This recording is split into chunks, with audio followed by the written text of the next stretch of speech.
I grew up in an ordinary family in Prestwich. I think, if I'm honest, my life changed at the age of 11 when my parents separated. I found that a very, very difficult stage in my life. I also experienced bullying at school, which, by the way, later on I tried to do something about as an education minister. I think it happens to far too many children in our society today. But then at the age of 14, I came out of that very difficult period in my life, and I started doing voluntary work with people with learning disabilities and people with mental health problems. And the more I did that, the more I wanted to go into that kind of work. So I got to 17 and I said to my parents, I'm leaving education, this is what I want to do with my life. Came as a bit of a shock to them because they wanted me to go to uni and all the things that sometimes parents want. At the age of 18 or 19, I set up a local charity, Contact Community Care, with some friends, supporting people with learning disabilities and mental health problems. And I ran that charity for 3 years. It was about treating people with respect, with equality, with dignity. Just because people have a label doesn't mean they don't have the right to be treated as equals, doesn't mean they don't have tremendous potential. But it wasn't just about taking them out, it was a whole philosophy about respecting them in that way. Many of them not only were members, but they acted as volunteers, helping people who had more needs than they had, for example. That was a massively formative part of my life. And it politicised me because I saw, the failings in the system. Those people didn't get the kind of support that they needed from the government. Their parents were battling against the system instead of getting the help that they needed. That's still happening today. I mean, this has been one of my lifelong passions, advocating for families and parents of disabled children and adults who have it tough, to start with. In addition to that, instead of the system being on their side, every single day they feel as though they're battling against the system. So seeing what was being, and by the way, it's not much better today, I'm afraid, seeing what was being done to them really made me think about who's making these decisions, what kind of policies are being adopted, where's the money being spent. So that caused me to join the local Labour Party in my late teens. I went to a couple of boring meetings. I don't think I would have ever gone back if an oldish guy called Ronnie Thorpe, who I still remember with great affection, said, "You'll have to come to the pub, Ivan." I think that kept me going for quite a while. Then, of course, I stuffed envelopes, put leaflets through doors. I got to 22 and people said, "Why don't you stand for the local council?" I did. I was elected to the local council at the age of 23 in Sedgley Park, where I was born and grew up. They made me chair of social services at the age of 23. I think I was too young, if I'm honest, for that big job at that time.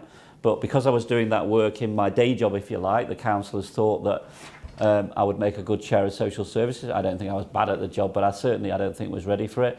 Learned a lot. Around the same time, I went to work for a much larger charity in the Jewish community. Became the chief executive of that charity at the age of 25. Again, people took a chance on me when I was very young, giving me such a big job. I always remember that. Adults giving young people a chance. Very, very important. A lot of people wouldn't have done that. I had 2 kids, got married, had 2 kids who I'm very close to this day, very, very big part of my life. 25 and 23, they're not kids anymore. And then, of course, after about 5 years of being a local councillor, people said, "What about standing for Parliament?" And I was very, very fortunate to be the Labour candidate in 1997, the Blair landslide, of course, and then went on to serve for 14 years on the front bench, 9 years in the Blair Brown governments, 5 years in Ed Miliband's shadow cabinet. So I've, to some extent, lived the dream, haven't I? I've represented my hometown constituency. I've served at the highest levels of government. But what really matters is the chance to represent your hometown. These days, politics has become a career for too many people. For me, it's always been a vocation and it's always been about my home. And I think one of the reasons politics is broke and democracy is broke and people are turned off politics is this sense that it's become a career for too many people. For me, that has never, ever been the case. Through the ups and the downs, and I don't want to pretend there's not been ups and downs, it's been a roller coaster. I need to be honest about that. But I don't have any regrets. It's been an amazing, amazing privilege, and I still think I've got a lot to offer this community.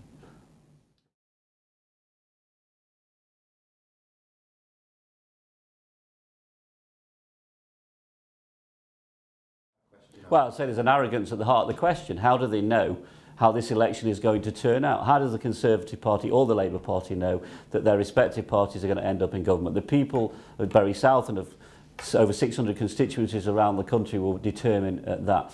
But I'd make this point to you. I've been able to secure very high level engagement with government on the question of regeneration of Prestwich Village, but also 2 meetings with ministers about the Radcliffe School in the last few months. And I think, as much as anything, having 22 years of experience in Westminster in Parliament, having those networks, having those relationships, at this time when the country faces such complex challenges and when our community has some very clear asks of government, okay, I think it's never been more important to have somebody who has those networks, has those contacts, has that experience of engaging with government. So I don't buy that argument at all, frankly, and I found that most ministers adopt a common sense and practical view. If you're coming to them with a proposition which is sensible, which is going to help your community, is consistent with the priorities that the government has set out in that particular area, they won't disadvantage you because you're an independent member of Parliament. So that is, I think, a spurious argument.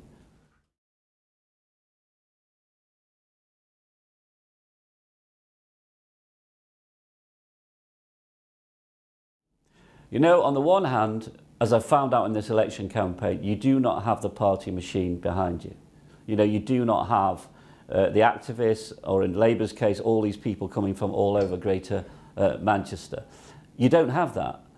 But you are freer to speak out and speak up on the issues that you care about and you know your constituents care about. You are not bound by a party line or a party pressure. And the abuse I've started to get more than ever was when I took the position on Brexit I did. And the position I took was, having sat in the House of Commons for 3 years, watched MPs trying to thwart and sabotage the referendum result, I said enough is enough, which is why I voted for the most recent government deal on leaving the European Union. In my view, the referendum result has to be honoured and it has to be respected, and then we can move our country forward. The abuse that I've had from people who have the arrogant assumption that I should do what they think because they are Labour and they are Remainers. First of all, their contempt for the many traditional Labour supporters who are Leavers is quite extraordinary. Secondly, their contempt for the fact that the majority of people in this constituency voted to leave. And finally, when I was the Labour candidate in this constituency in 2017, in my manifesto, in every Labour candidate's manifesto, it said, we will deliver Brexit. So it's me, I feel, who has been true to the people who have elected me, rather than pursuing some either party line or this pressure because you're part of, you know, the same type of group of people. And I respect people who have a different position to me. You know, I voted to remain. I wanted to remain, but we lost the referendum. And it seems to me that that is, you know, a classic example of where, free from party line and party pressure, I felt to do what I believe is right. And I think the other example of this is me demanding much greater devolution of power from Bury Town Hall to the local townships. I have watched how Radcliffe and Prestwich and Whitefield and Unsworth have essentially been neglected. And until we have a big shift of power and funding and control over issues like town centre regeneration, environment, green issues, regeneration generally, until that control is with residents and businesses and charities, and yes, local councils in those respective areas, we are not going to see the transformational change that is necessary. So I have argued within the Labour Party, probably for the last 10 years, that we should go down this route of radical devolution, basically giving those areas mini councils with their own budgets and their own powers, okay, and empowering those communities to make decisions about their own futures and their own destiny. The Labour Party has been resistant to this throughout. Now, obviously, they accuse me now of being disloyal because I'm calling for this. And let's be clear, if they don't listen to this argument, and I'm re-elected in this election, early in January, I will start setting up these shadow boards anyway, on a voluntary basis. Okay, now they say I'm being disloyal, but they know internally, I've argued this for 10 years, and they have been resistant, because they want to sustain and maintain power at the centre. You know, in Bury, in the town hall. And it's not where you get the best decisions for local communities.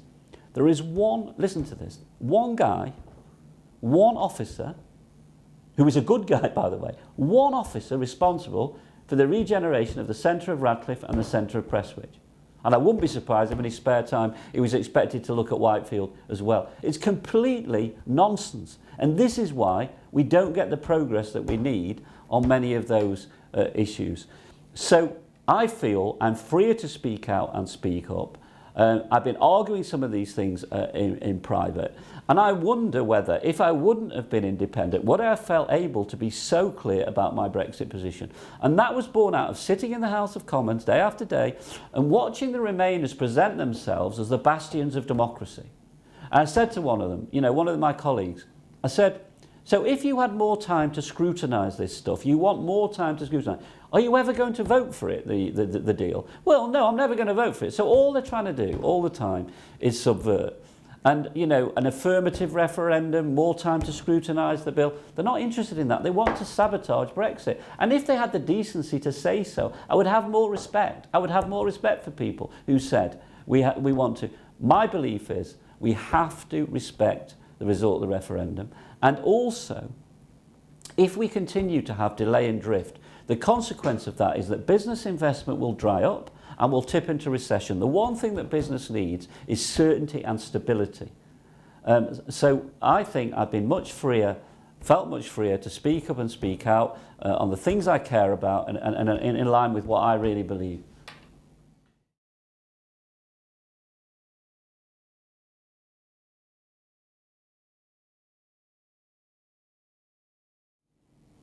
Yeah, I mean, it's a very, very awful story. I say it's the worst thing that's happened to me in my political life, the way Radcliffe was betrayed over that school. And I'm very quickly going to tell the truth about the story.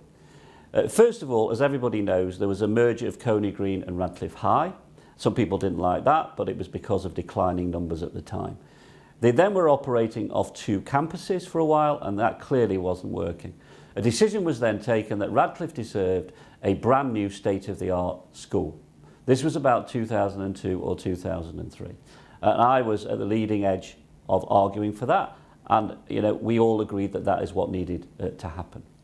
A developer purchased the East Lancs paper mill site and also was willing to purchase the Coney Green and Radcliffe High sites and was willing to build the new school before the houses that were going to be part of this big development. So we produced this design for a brand new school, state-of-the-art, the most amazing school. It would have been absolutely fantastic. As people know, it was going to be Radcliffe Riverside, okay? And we had the funding in place, absolutely everything sorted. I led a Radcliffe delegation to see the then Schools Minister, David Miliband, who some of you will have heard of. We got £5 million to purchase the part of the East Lancs site where the school would have been located, which would have then enabled the developer to start with the school, okay? And it was all ready to go. Then it became clear that the council was going to change political control. It was absolutely obvious in the election that was coming in a few months' time that was going to happen. And we were very concerned that when the council changed political control, the new politicians, as it so happens Conservatives, may have decided that they didn't want the school. So we said to the chief executive of the council at the time, looked him in the eye and said, is there any way that this deal can be unravelled? And he looked us back in the eye and said, absolutely not. The legal terms of agreement have been signed. The election came. Day one after that election, the new controlling political group put the school on hold. They then came up with a proposal, a balmy proposal, to relocate Derby High School into Radcliffe, which, by the way, Derby High School didn't want to be relocated into Radcliffe. They then embarked on another consultation and basically shelved the school. Now, all I can say to people viewing this video is, this is the worst thing that I have ever seen done in my political life. My vision was this: not any old school, a brand new state-of-the-art school, together with community facilities like leisure facilities, perhaps libraries and other things, on the East Lancs site, to say to Radcliffe, instead of thinking about our past, and the paper mills were very, very important to our community in the past, this is a fantastic way to look about a brighter future, locating the school on that East Lancs paper mill site. Okay? That act of sabotage by that group of politicians was absolutely shameful. But I'd also have to say one thing. It wasn't just the politicians in the town hall. There was this snobbery amongst the council officials that Radcliffe did not need a school, that parents in Radcliffe didn't want a school, that they'd be happy sending the kids out of the area, and that would be fine. For years that went on. And I will give somebody who gets a lot of stick the credit that where he and I talked about this night after night, day after day, what we would do. When he became leader of the council, Rishi Sori banged the table and said, we are going to have this school whether you want it or not, which is why we now have the proposal that's in with government. He and I worked on that together. The council have enlisted Star Academies, who are going to be the sponsor of the school. A £15 million bid has been submitted to government. I've met the relevant minister who will make the decision, depending on the outcome of the election, of course, twice. And I'm really optimistic that finally, after all of these years, the thing that Radcliffe most needs to start turning our town around will now actually happen. The decision will be made within weeks of the general election being over on the 12th of December. And I'm incredibly optimistic that we will get the result that we want. Obviously, that is the true story of the school. And the money was there, the design was there, we were ready to go. And then people say, I have let people down. You know, I was actually said in a public demonstration that I led, a march for that school, that a certain senior council officer had lied to us, okay? He then threatened me with legal action for accusing him of lying, okay?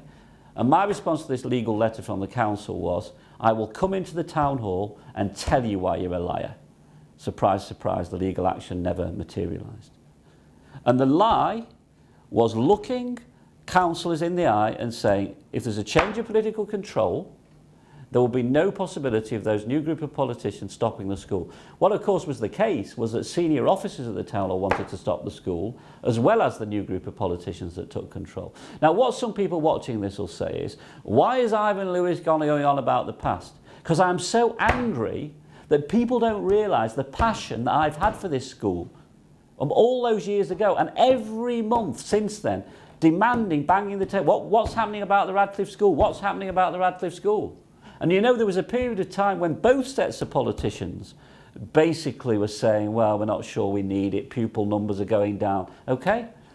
And as I say, what really changed that, he's no longer leader of the council, he's obviously left politics, was when Rishi Sori became the leader. He and I shared this passion for the school. He banged the table at the town hall, he said it's going to happen. There's a new chief executive now at the council, and to be fair to him, he has delivered on that political instruction.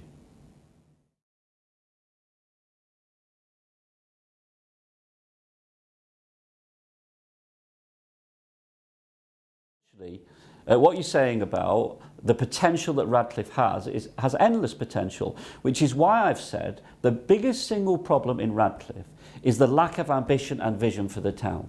You know, putting park benches that face the wrong way, putting a dodgy Christmas tree up, are symbols of a complete lack of ambition and vision. Tart it up a bit, show that you're doing something, and then people will think you care. That's not the solution. The solution is an ambitious and radical vision. Look, let's praise the council, I think, for what they've done at the market. They spent a lot of money doing that market up, and to be fair to them, it didn't work, but then they came up with this innovative proposal to give that space to a social enterprise. Those food and music evenings are really successful and really popular, and that is beginning of a glimmer of hope. We should recognise and acknowledge that. But the reality is, part of having this ambitious, radical vision is that we don't just want a school on the Coney Green side. By the way, the council have decided that the school is going to be on that side. We want a permanent swimming pool, stroke leisure centre. We want a replacement civic suite. Of course, the civic suite was closed down.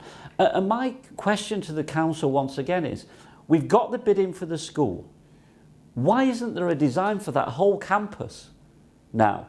With, as I say, a permanent swimming pool, which is what was promised, and a civic suite. And I'm not saying the council has the money tomorrow to open those facilities, because it would be a lie. You know, it's people who tell you that the council can afford to buy Gig Lane Stadium They can't afford to do that, right? But they can get that vision on there, and then they can start to seek funding. You can't get funding from government or anywhere else unless you've got your vision, unless you've got your plan. They haven't even got that at this stage. So I would like to see that site where the school's going to be to become the real centre of the community. A school, yes, and by the way, a school which is going to be of really high standards, well led, aim high for the children of Radcliffe, okay, but also a permanent swimming pool and a replacement civic facility.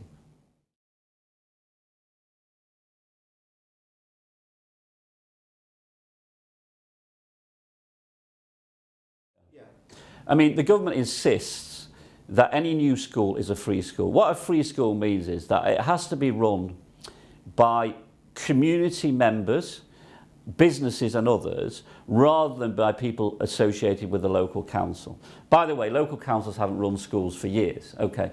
But that's basically what a free school is. Now, my attitude to this is I don't like the concept of free schools. I voted against them in the House of Commons, right? But if it's free school or no school, we're going to have a free school, okay? And that's all on offer at the moment. Also, Star Academies, who are a partner in the Radcliffe School project, have a fantastic reputation. I have to say this. They've opened other schools over the last 10 years and they have an A1 reputation. And that's really important, by the way, in terms of the success of our application and the government's attitude towards it as well. Okay. Now, I am actually slightly worried about something in this election, which I think needs to be mentioned. The Labour Party, of course, are committed to no new free schools. And what slightly worries me is if they were to win the election, what would be the fate of the application for this free school in Radcliffe? Well, it's clear that it would have to be withdrawn and we'd have to start again from scratch.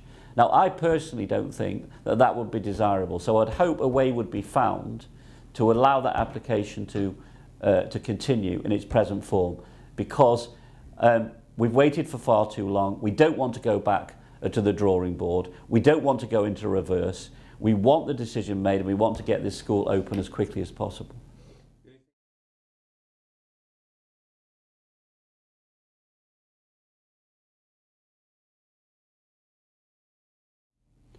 Very interesting question. I mean, my favourite politician has to be, at a national level, Alan Johnson. There are two politicians I have a lot of respect for. Alan Johnson was a man who was orphaned at the age of 12 or 13. He was brought up by his sister. He lived in the most challenging of conditions, in very poor circumstances in London. He became a postman. He then worked his way up to become leader of the Post Office Union. He then became a Member of Parliament at the same time as I did in 1997, and he went to the highest levels of government under Tony Blair and Gordon Brown, serving in the Cabinet. His last job was as Home Secretary. But what most matters about Alan Johnson is his authenticity. He never changed. What you saw is what he was really like in private. One of the most popular politicians of his generation with the public, because they could see the authenticity, the genuineness, okay? But that was rooted in his life story. And now, of course, he's written 3 books. And he always says to me, I know I made it when it says Alan Johnson, author and politician, rather than politician and author. Imagine that life story. So he's an incredible man, and also he was an amazing friend to me. You know, in politics you have your ups and your downs, and he was always an incredible support. But he is somebody, think about that story of lifting yourself up like that and retaining a sense of humanity as well, and never forgetting where you came from. That's what I really admire about him. The other politician I really admire is a guy that I served under when I was a young councillor in Bury Council, called Colin Jones.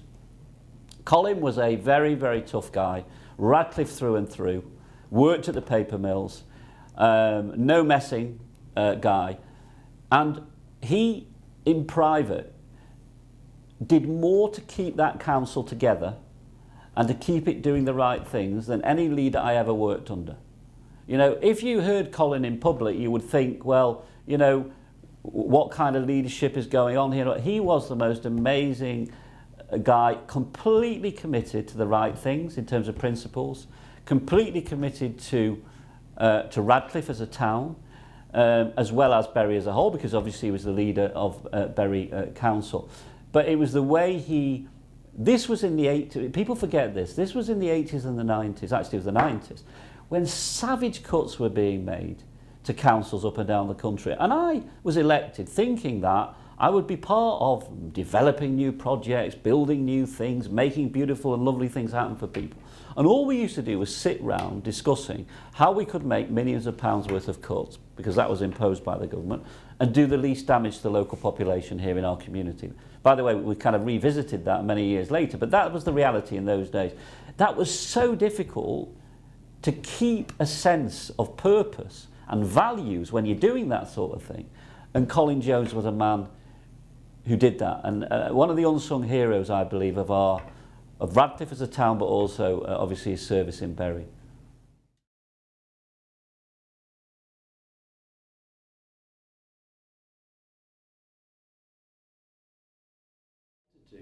To be a popular politician in a general election, I would walk outside of this building, put a placard up saying the council should buy Gig Lane, but it would be completely dishonest and misleading people. There is not the money to do that. The council should be playing a leading role in the fight to save Bury Football Club, alongside the two members of Parliament. There's absolutely no question about that. And they should be looking at how they can facilitate new ownership of the club, or how they can support a Phoenix club, depending on which route we end up going down. Of course, that still remains to be seen. A lot of good work being done about a Phoenix club, but also still, I guess, the possibility that a new owner will emerge, although you never know. So the idea that the council can buy the stadium is for the birds, and I think it's a cruel deception. It's a cruel deception. It can't happen. They don't have the money to do so. Of course, if it was a relatively small amount of money to facilitate a bigger deal where most of the money was coming from another party, that's a different question. But for the council to buy Gig Lane outright, that is simply not possible. I think the council deserves credit for making absolutely clear, by the way, to potential owners and developers that they will not allow housing to be built on that ground. Obviously, they've said, if a new owner came along and said, I am going to build a ground of equivalent quality and standard elsewhere in Bury, they might be open to it. But if it was just about building housing on the ground and then walking away, the council have absolutely made that out. They've outlawed it. It's against the law, not just against the rules. And I give them, tremendous credit for that. But honestly, I want to say to the people of Bury, first of all, we are not going to give up. If I am re-elected in this election, I am not going to give up, whether it's finding a new owner or whether it's supporting the Phoenix option. And I have stopped tweeting and going on social media on the whole about Bury Football Club. The reason for that is, I think every time we built expectations about new owners and it turned to sand, people obviously felt let down. Now, that wasn't our fault. We genuinely believed at the time that new owners had come forward who were credible and would be able to save the club. But that, never happened. So I think it's really important not to raise expectations that you can't deliver, because the Bury fans have been let down time and time again by two owners, but also by potential owners who've turned out not to be what they appeared. So let's be, first of all, absolutely committed to restoring, to re-energising, to renewing Bury Football Club in whatever form that is, because it's absolutely central to our town. But let's not make false promises that build people's expectations and then shatter them.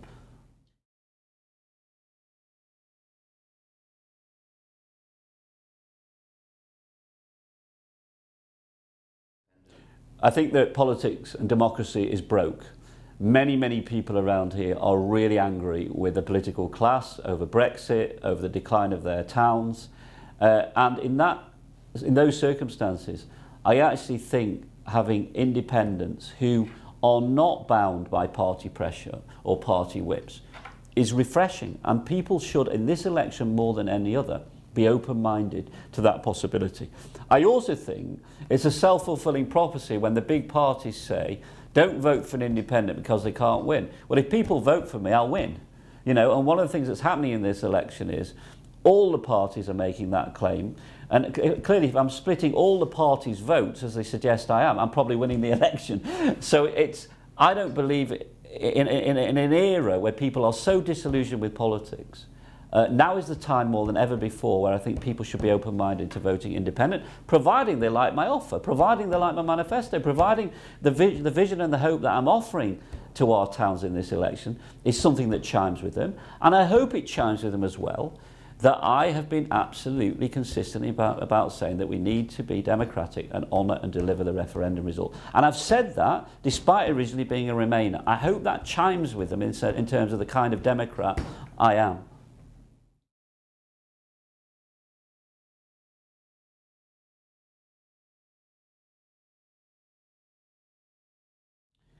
I think the only thing that really you can love about politics is the capacity to make a difference. It's something, I have this phrase that came into my head, I think, when I first kind of got involved. It's not the title you hold, it's the difference you make. You know, I've worked with people over the years who are called, you know, Sir this, Lord that, Minister why. I'm not being disrespectful, but some of them are not sat there trying to make things happen. They're just sat there holding a position. I'm not saying they're doing a bad job, but they're not trying to drive things, make things happen. I am motivated by making things happen. And this is why I want to say to you today, to the people of Radcliffe particularly, but also the people of Prestwich in the context of the precinct, it's equally frustrating for somebody like me that there hasn't been the kind of progress that there should have been. But it's not for the want of trying. It's not that we're just sat there saying, oh, it's okay, can't be bothered, doesn't really matter. It's the opposite, okay? But we had a vision for, you know, Prestwich precinct. Again, that was ready to go, and the thing that kiboshed that was the recession. At the point that the global crash occurred, we did actually have a vision that more or less residents had signed up to, were quite excited by, and then the crash came and the private sector investment dried up. I've told the story on camera today about what truly happened in relation to the Radcliffe School. But it's about making a difference. And I think that, you know, the thousands of individuals I've helped in Bury South over the last 22 years know who they are. And they're the silent majority who don't troll me on social media, who aren't abusive and rude because they don't like the fact that I said we've got to respect the referendum result and I've chosen to stand in this election as an independent. They know who they are, and I think that's why when elections have come and gone in Bury South over the years, they have given me the privilege of being re-elected on 6 successive occasions in general elections, and prior to that in 2 sets of local elections. I pride myself in the fact that for most people, I've tried to do my best.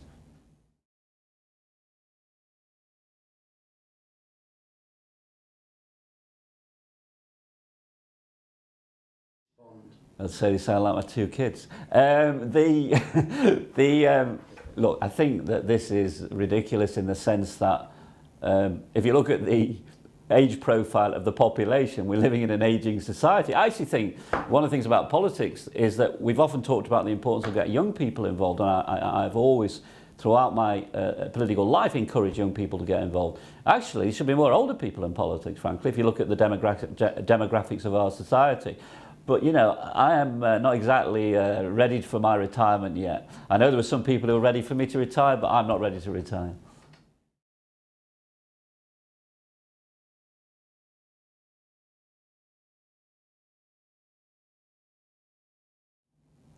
I think obviously it wouldn't quite be enough to pay for the school. The school's about £15 million. But I think I would, obviously I think it's very important, the sense of fairness.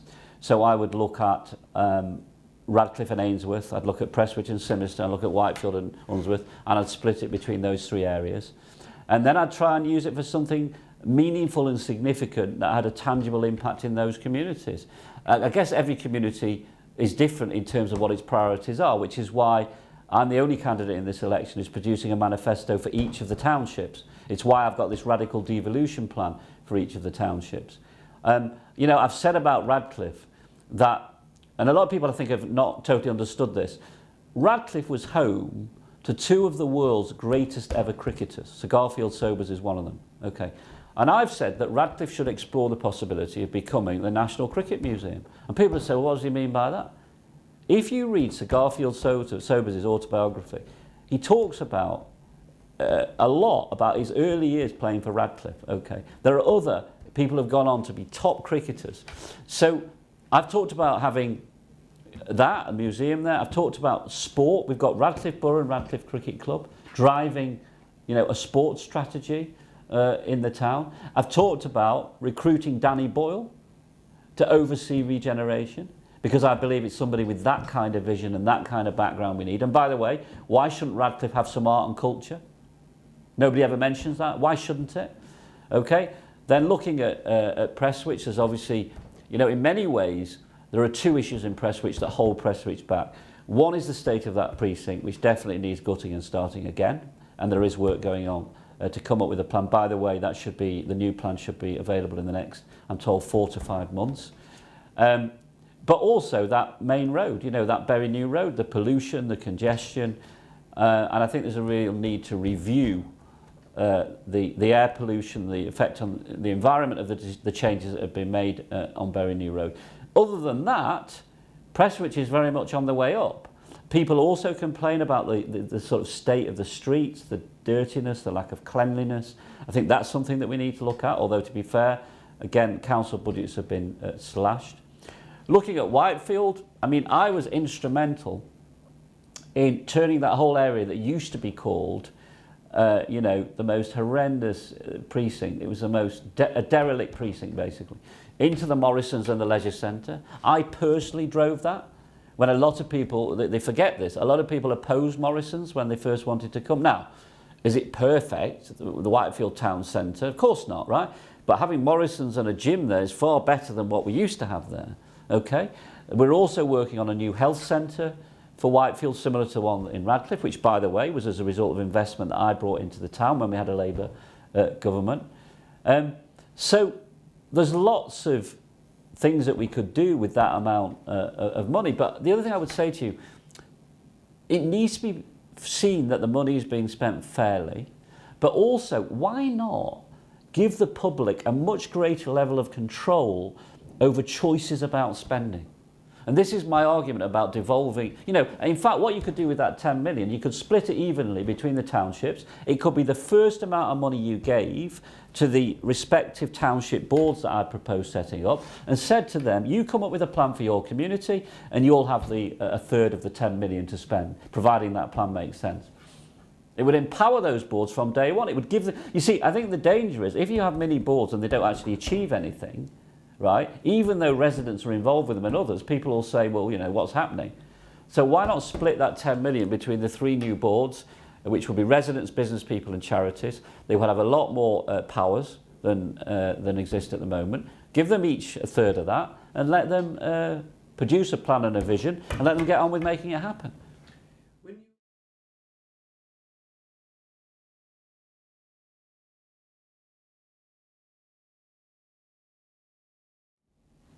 Well, at the moment, which is why I am so exercised by this, the thing I am most upset about is the failure to deliver the Radcliffe School. I've told you today why I'm upset, because we had it all ready to go, and it makes me very angry as well as sad. Also, though, for me, it's not just a school, it's a statement about a future of a town that can be bright and optimistic, rather than one that sees itself as being in decline. So that's the thing I'm the most saddest about. What am I proud about? I guess I reintroduced apprenticeships into this country when I was an education minister. I got a debate going which is now raging about social care and dementia care and the needs of carers when I was a health minister. People forget, but at that time people weren't really talking very much about those issues. And I think that in the end, the emotional connection I have with the community that has given me everything that I've got, it's not just a political relationship, it's not a career, it's a vocation. This is my home. It's been my whole life. And people say, oh, well, he's a Prestwich boy, not a Radcliffe boy. Well, I can't help that. I can't help where my parents lived when I was born. I can't help where I grew up, right? But you know what? I've moved my office to Radcliffe. I'm focusing a lot on the issues that most matter to the people of Radcliffe, alongside the concern I have in Prestwich. And also, my Jewishness is very important to me. And what's always been great is the people who have supported me over the years have never asked me to choose between my Jewish identity and my British identity. The two are incredibly important to who I am and my Bury South identity. Those things are what has made me and shaped me. And it's just such a sadness to me that we have this massive debate raging in this election and for many in recent years about anti-Semitism in politics. It is very, very corrosive and it's very pernicious. And I just want to say to camera that this is not just about Jewish people. This should be about anybody who cares passionately against racism and views racism as being bad. It shouldn't just be a fight for Jewish people, anti-Semitism. It should be a fight for decent and civilized people of all faiths and none. We should be not debating, you know, in 2019, the rise of anti-Semitism in this country, in a political context, but also, frankly, the rise of anti-Semitism in Europe. It's not just an issue in this country. And people have always respected this about me, and have never, ever, you know, felt it was wrong, that I am proud to be Jewish, proud to be British, and proud to be from the community that I've represented for the past 22 years.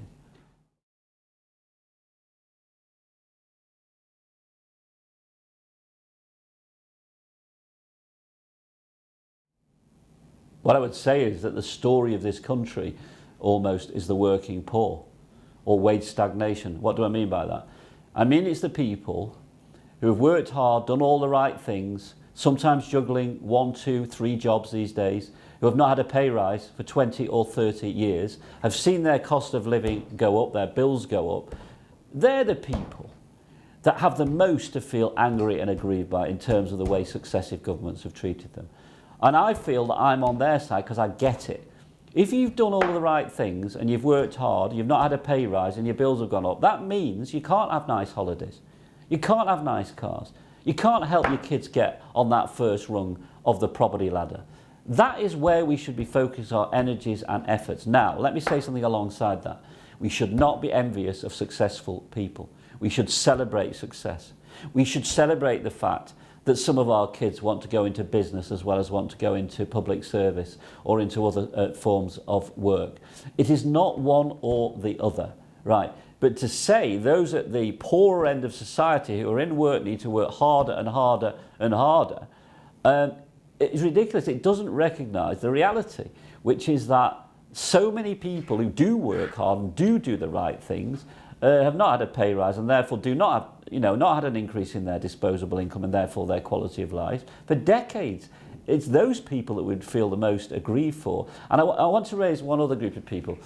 I feel appalled by what's happened to disabled people often. These people are assessed and assessed and assessed for their benefits, okay? These are people often with long-term conditions, right? They're not going, unfortunately, their disability is not going to go away, right? They are not treated with humanity and dignity all too often by the system, okay? And we should care passionately about them as well. So dividing society in the way that people who use that argument seek to do is incredibly, incredibly unhealthy. But you know what? One of the reasons for Brexit, and I'm convinced about this, and people say, you know, they were racist and all that. Look, people have a right to have concerns about immigration and to want controls on immigration, okay? They have no right to demonise immigrants, but they have a right to say there should be proper controls, okay? But it wasn't just about immigration, that referendum.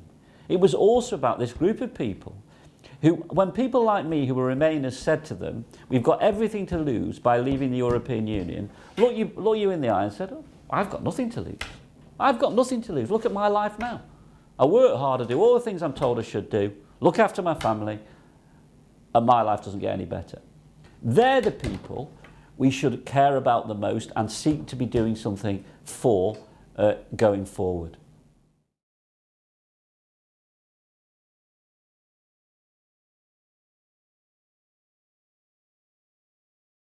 Well, you're right. I think there's a born-to-rule mentality in both major political parties, to be frank. I mean, I have served at the highest levels of the Labour Party. I watched the Conservative Party, obviously. But you know what? There was that class in the Labour Party as well who thought they were better than the rest of us. I used to sit around the shadow cabinet with them. They'd been special advisors, you know, they were student politicians, straight into special advisors to politicians, fast-tracked into seats, fast-tracked into big jobs in government, never done a proper job in their lives. and in many cases not rooted in the communities that they were representing, but they thought they were so much better than the rest of us. So this born-to-rule mentality, this superiority complex, is a problem at the highest levels of politics. But it's a problem in both the major, well, all three of the major political parties, actually.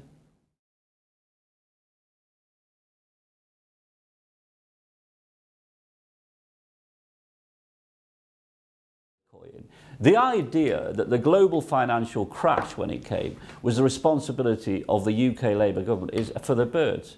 I mean, it was a financial crash that started on Wall Street in America, and it spread kind of around the world. Everybody who's an economist accepts that objectively. And when Cameron Osborne kept saying it was Labour's, crash, Labour's crash, Labour's crash, unfortunately, a lot of people bought into that and believed that. And the irony is that when the crash occurred, it was Gordon Brown who designed the solution, both for our country and, by the way, globally, right? Which actually prevented this country going from recession, which was bad enough in terms of the pain that people have suffered, into depression.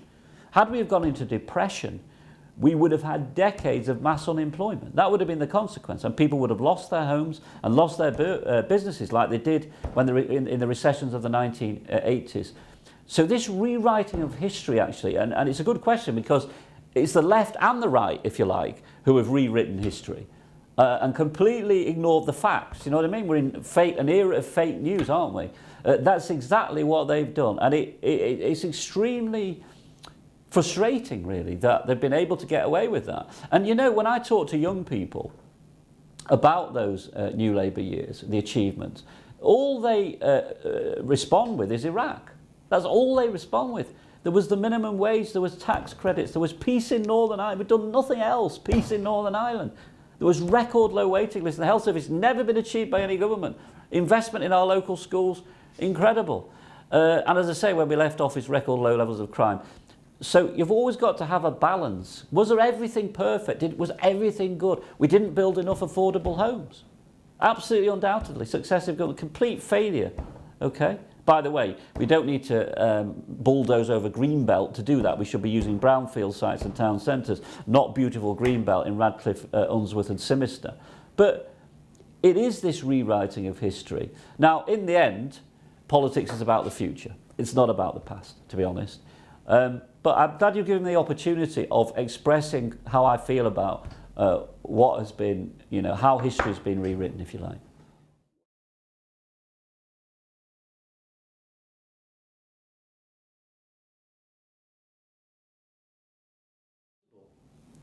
Well, obviously, lying deliberately in a manifesto is completely unacceptable, right?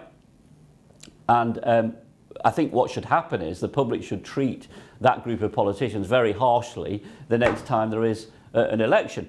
I would say one thing. Sometimes politicians in good faith make promises and manifestos and then circumstances change. Think about your own life. You have all these wonderful plans and then things happen. Yeah? And you have to change course. That sometimes happens in politics as well. But one of the things that I think needs to happen a lot more, politicians need to open up to the public the choices they face before they emerge one morning on the Today programme or on telly with the solution. They should say, we want to solve the problem of social care in this country, right? However, these are the options. And there's no easy option, member of the public, because in any of those options, you're going to have to pay more. Either through taxation, either through insurance for social care, not for the NHS, I hasten to add, or through families contributing more, or through a contribution via inheritance. There's no easy solution. But we're going to throw out there all of these options. We're going to have a big public debate about it, and then we're going to work our way towards a solution that is broadly acceptable. Not everybody will agree, but it's broadly. They don't do that, right? What they do is politicians, they look at these things behind closed doors. I used to, be a minister. They receive civil servants' advice and then they announce the decision. And that the same happens at the town hall. And then the public go, how on earth can you be so out of touch? How on earth can you get it so wrong? So an opening up of the process And this is why I think my idea for massive devolution to areas where residents would have a much greater power, but also much greater transparency about decisions, much greater control over budgets. So they also have to make some hard decisions about finite budgets. I think that that could help to make a transformational difference. One thing I will say, though, is people say the referendum result was invalid because lies were told about Brexit. Lies were told. And to say they weren't is nonsense, right? However, if every election where a lie was told was declared null and void or illegitimate, probably no election in history would stand. So why the referendum is singled out by people into saying the result therefore is illegitimate is for me ludicrous. As is ludicrous saying that all the people who voted to remain are intelligent and all the people who voted to leave are apparently stupid. I mean, that is quite disgraceful, in my opinion.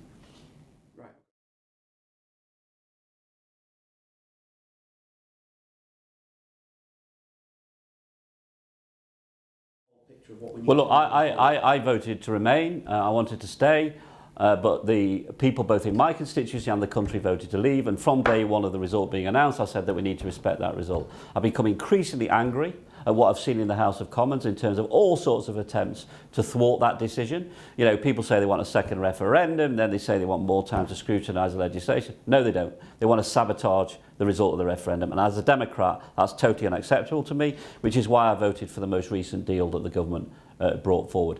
By the way, there is absolutely no perfect deal. The idea that any Prime Minister is going to negotiate a perfect deal is a nonsense. It's a compromise between our government and the European Union. There's going to be no perfect deals. But this constant delay, attempt to sabotage, totally unacceptable. And that drift and uncertainty, by the way, means that businesses aren't investing, consumers aren't spending, and the danger is you tip into recession.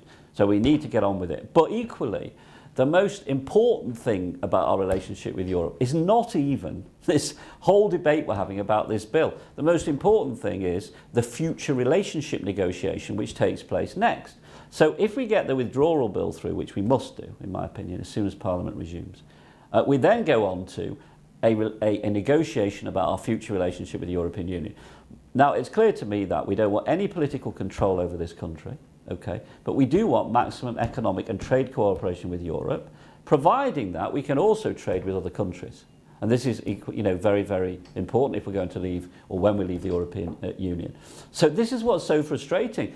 It's the future relationship negotiation that will determine most of the big issues that will affect the jobs and living standards of my people living in Bury South and also people living across the country. So we need to get on with this part of the process so we can get to, actually, in my view, the most important stage.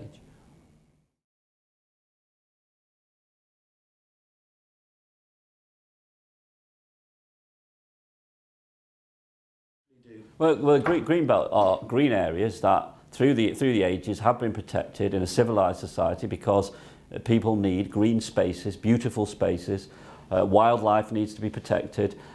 In our society, in our communities, and that is quite right. Equally, of course, we have the need to build more affordable homes, and this is a very, very difficult issue to square that circle. First thing to say is we need to build affordable homes, not £1 million apartments in the centre of Manchester or the centre of cities which are unaffordable for the vast majority of our citizens. I don't mind some of those being built for those people who want them, but the big priority is affordable and social housing in our communities. However, the proposals that have been put forward by the Council, partially in response to government targets, to basically concrete over large amounts of greenbelt in Bury South are totally disproportionate and unacceptable.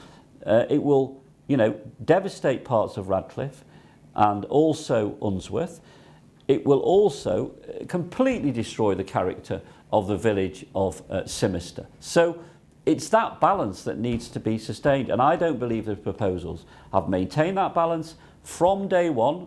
Even when I was still in the Labour Party, I've opposed these proposals because I do think they're over the top. I do think they're disproportionate. I don't think the councils have done enough to look at brownfield sites or the potential to build homes in town centres, which is what many areas are doing these days. And you know, you've sometimes got to take a step back and say what matters. And part of what matters in terms a quality of life and civilized society is our green spaces. Everyone's going on about air pollution, yeah? Everyone's going on about the environment, wanting to be quite rightly carbon neutral. And yet, here we are proposing to bulldoze over significant swathes of greenbelt in our communities that would massively change the character of those communities, which is why I'm opposed to it. I think we need to look much better at imaginative and innovative solutions, building homes, but not on greenbelt sites.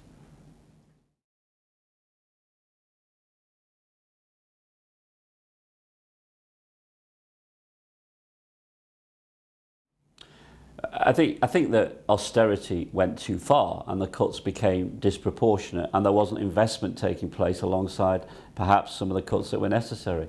You always need a balanced approach to the economy, an approach which is fair taxation, and I mean fair, I don't mean punitive, which is about investment in skills and jobs and infrastructure.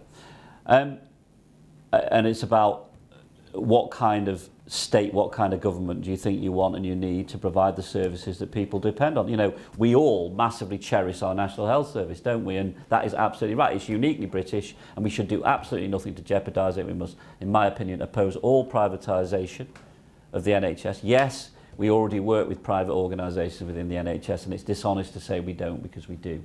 But privatisation of the NHS is an entirely different thing. We should be opposed to it. The cuts went too far. I think, you know, there wasn't anybody at a central government level saying, yes, we're going to have to make these significant cuts to help start to balance the books, but the following things are going to be protected. I'll give you examples.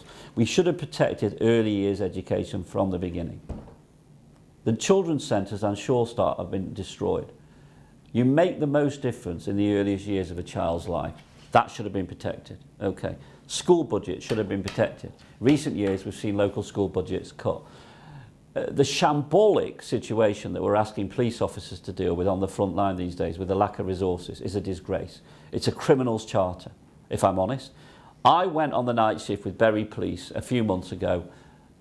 There were 8 police officers on duty to cover from Summerseat to Sedgley Park. Okay, now, GMP have subsequently reorganised rotas and shift patterns, and maybe there's now 15 or 16 on duty at any one time. But for the whole borough of Bury? And now the Prime Minister announces, which I welcome, 20,000 new police officers.